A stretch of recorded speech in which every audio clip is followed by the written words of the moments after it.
वो खुद अपनी इंट्रोडक्शन नहीं देगी, तो इसलिए मैं दे रही हूँ। वो स्वयं डीन रह चुकी हैं कॉलेज की, प्रोफेसर की, और प्रोफेसर रह चुकी हैं, डीन रह चुकी हैं। होम्योपैथी का वो उन्होंने स्पेशल कोर्स किया हुआ है, और समाज के लिए वो इतने सारे कैंप्स चलाती हैं फ्री ऑफ कॉस्ट।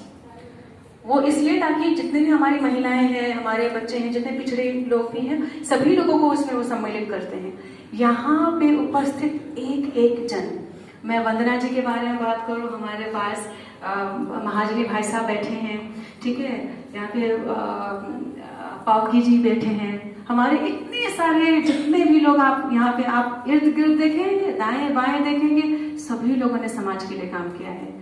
ये एक छत, ये समय, मकरंद भाई साहब एकदम निस्वार्थ रूप से काम करते थे। पीछे है वो, देखिए पीछे वो मकरंद भाई साहब एकदम कर्मठ 24/7 उनका काम रहता है कि राष्ट्रहित में जितने भी किताब है वो सारा कुछ वो करें। राजेश्वरी थी, सब कुछ आप उनके क्लिनिक में चाहिए, वो आपको बिल्कुल अच्छे से तंदुरुस्त करके भेजेंगी। और ऐसा भी नहीं कि आप दामी दामी महंगे महंगे वाले वो लो ये लो, नहीं, जो आपके लिए एक्चुअली में चाहिए। हमें इस तरीके के लोगों को प्रोत्साहन देना चाहिए। इनसे आप बात सुनिए। दीदी आगे बढ़ाइए। कोरोना वायरस के बारे में हमारी पहले से प्रथा ही है, जब भी कोई छींकता है तो क्या बोलते हैं, चिरंजीवी भव, हाँ, गॉड ब्लेस यू, बाहर के लोग गॉड ब्लेस यू बोलते हैं, है ना। तो ये प्रथा कब से शुरू हुई पता नहीं, शायद इस तरह का जो पैंडेमिक, विश्व बीमारी जो ये इसको बोलते हैं, पैंडेमिक बोलते हैं, यानी विश्व में फैली हुई बीमारी, तो ये कोरोना वायरस शायद बहुत साल पहले आ चुकी है, और जब भी कोई छींकता था उसकी जान निकलने वाली शायद। तो इसीलिए ये बहुत सालों के बाद ये जो मेडिकल टेक्स्ट बुक्स में उसमें भी इसका दिया हुआ है, डिस्क्राइब किया हुआ है कि बहुत साल पहले आई थी ऐसी बीमारी। तो ऐसे ही अभी ये फैल रही है। तो ये कोरोना वायरस के बारे में जो सिम्टम्स, जो लक्षण है, ये लक्षण कैसे होते हैं? शुरू होती है 1-2 छींकों के साथ, छींक आती है, फिर बाद में थोड़ा सा सर्दी जैसा लगता है, और फिर वो अपने आप घट जाती है, सब लक्षण कम हो जाते हैं, और फिर कुछ दिनों के बाद फिर से फीवर, टेम्परेचर आ जाता है, टेम्परेचर राइजेस 104 तक टेम्परेचर आ जाता है बहुत, और बॉडी एक वगैरह सब होने लगता है, और फिर से वो घट जाते हैं सब सिम्टम्स। वो सिम्टम्स जाने के बाद फिर कुछ दिनों के बाद, एक 10 दिनों के, ऑलमोस्ट 10 दिनों के बाद फिर मनुष्य को पूरी तरह से वीकनेस, बहुत ही वीकनेस आता है, और कहीं पर भी वो गिर जाता है। तो गिर के इतना वीकनेस आके गिर जाता है। खांसी होती है, वो साधारण खांसी जो सूखा जो खांसी बोलते हैं, सूखा खांसी होता है, ड्राई कफ होती है, और एक्सपेक्टोरेशन नहीं है वहां पर। तो इस तरह के लक्षण पाए गए हैं कोरोना वायरस में।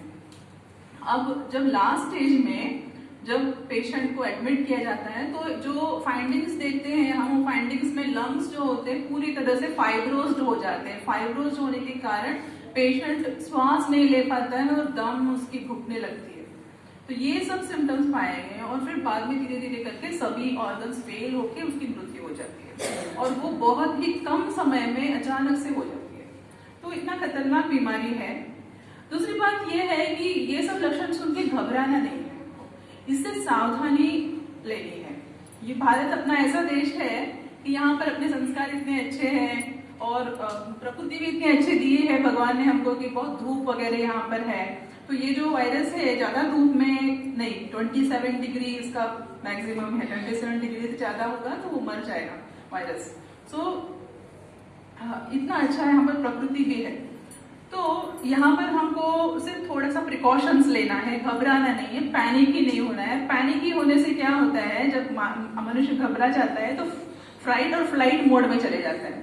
तो फ्लाइट और फ्लाइट मोड में जाते समय उस 2 क्षण में क्या होता है कि पूरा जो इम्यूनिटी सिस्टम जो है वो नीचे, एकदम से नीचे घट जाती है। घट के फिर वो हम इन्विटेशन देते हैं वायरस को, आ जाओ।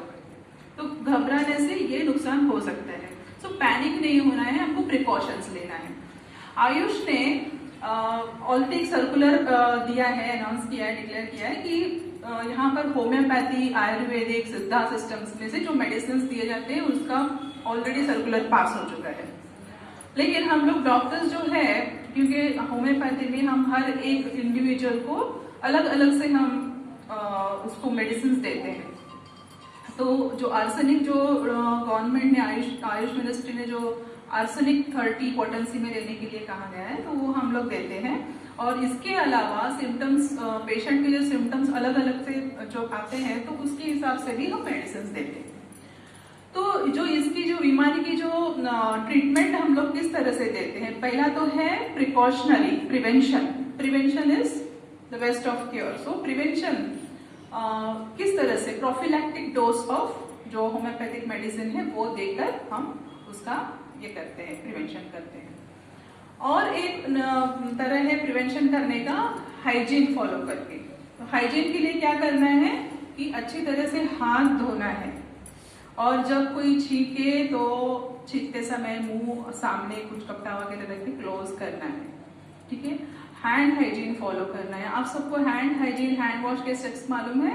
जो WHO ने 7 स्टेप्स जो दिए हैं, वो 7 स्टेप्स को अच्छी तरह से हाथ धोना है, वो फॉलो करना है। तो ये जो है प्रिकॉशनरी मेथड्स हैं। और दूसरी बात ये है कि प्रिकॉशंस के साथ साथ इंटरवेंशन, स्टैंडर्ड ट्रीटमेंट के बाद इंटरवेंशन। स्टैंडर्ड ट्रीटमेंट जो होता है उसमें हम बीमार आदमी जब आता है, पेशेंट आते हैं लक्षण लेके, तो उस लक्षण के हिसाब से मेडिसिन देना। तीसरी बात है इंटरवेंशन। इंटरवेंशन यानी जब पेशेंट बीमार हो गया है और बहुत ही कॉम्प्लिकेशंस में जा रहा है या बहुत ही सीरियस हो रहा है, तो तब इंटरवेंशनल मेथड्स हम फॉलो करते हैं। जिस तरह से वो कॉम्प्लिकेशन से उस तरह से जो मेडिसिन देना है, ट्रीटमेंट देना है, वो हम देते हैं। तो इस तरह से कोरोना वायरस से सभी लोग अवेयर रहिए और सतर्क रहिए और अपनी केयर लीजिए। कुछ डाउट्स है तो क्वेश्चन है तो पूछ सकते हैं आप।